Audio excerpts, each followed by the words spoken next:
Welcome to the Unit 1 Echocardiography module.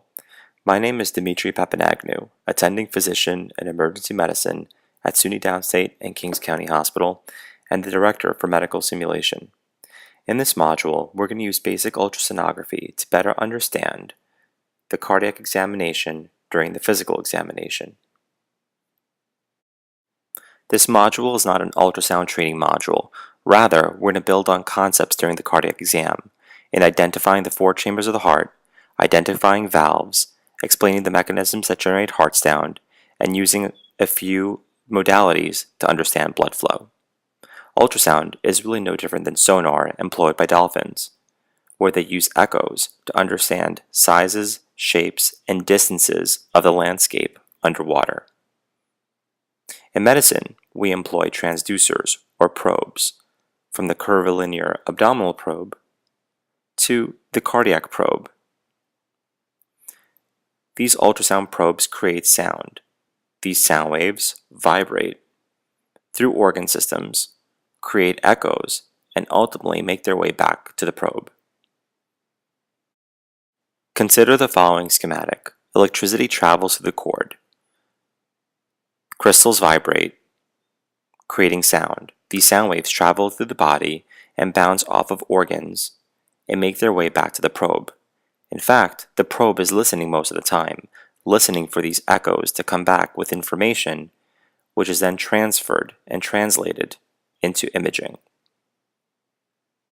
To view the heart, we need to use a few windows. These are going to be windows through which the ultrasound probe is going to capture images of the heart. The first is a parasternal long axis view. This view divides the heart into long axes, where we have a left half and a right half. We're able to visualize the right valve, left atrium, and left ventricle with the mitral valve. Here's an echo clip.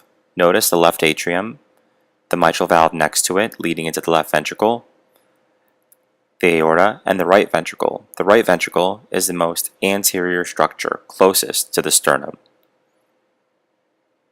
This is a great view to visualize the mitral valve. It's the closure of this valve that generates the heart sounds. The next view is the parasternal short axis view. Placed also on the chest, this gives us a nice short axis cross section of the left ventricle and the right ventricle. Notice the larger left ventricle, its thicker walls, its larger size. It's 2 times the size of the right ventricle. In medicine, we use this view to get an overall gestalt of the patient's cardiac function. Notice the good quote-unquote squeeze. The right ventricle smaller than the left ventricle over to the left.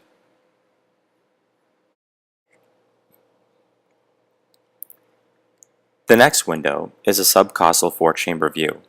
For this view, the ultrasound probe is placed under the patient's rib cage. The ultrasound beam is going to travel through the patient's liver and to the heart. It's for this reason that we actually see the liver in the upper near field of the image. In this view, we should be able to see right ventricle, right atrium, and the tricuspid valve separating the two, as well as the left ventricle. Notice the left ventricle and the right ventricle, the tricuspid valve next to it, and the liver in the near field. This is a subcostal 4-chamber view. Atria may be sometimes difficult to visualize in this view. The last view is the apical 4-chamber view. Apical because the beam goes through the cardiac chamber apex down to the base, and 4-chamber because all 4 chambers are visualized.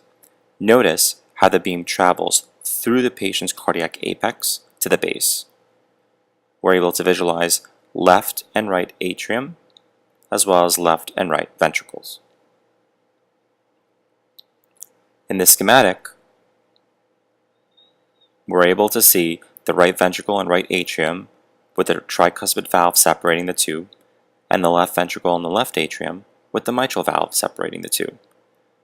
Let's take a look at the clip. Left atrium, left ventricle with mitral valve in between, right ventricle, right atrium with tricuspid valve in between.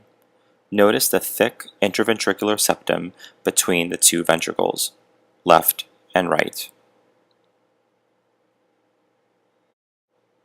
Without getting too technical, we can use modes of the ultrasound to look at flow, blood flow. In this case, we're looking at flow from the left atrium to the left ventricle. This is an apical 4 view.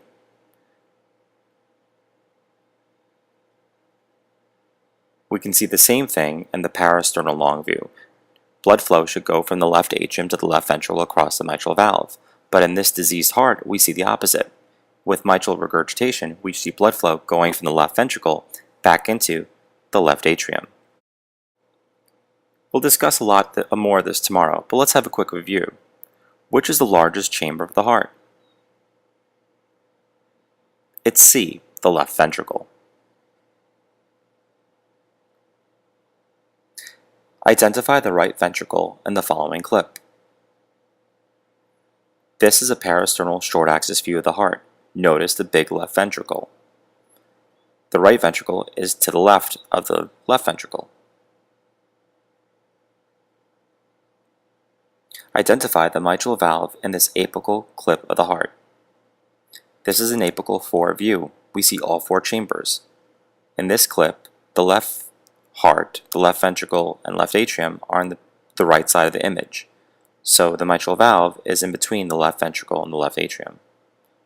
Lastly, draw an imaginary line that would describe normal blood flow across the mitral valve of this view of the heart.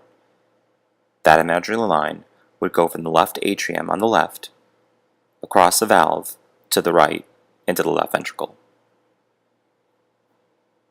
If you have any questions, please be sure to bring them with you tomorrow. A lot of these concepts will be discussed tomorrow. We look forward to meeting you, and please email me with any questions, concerns,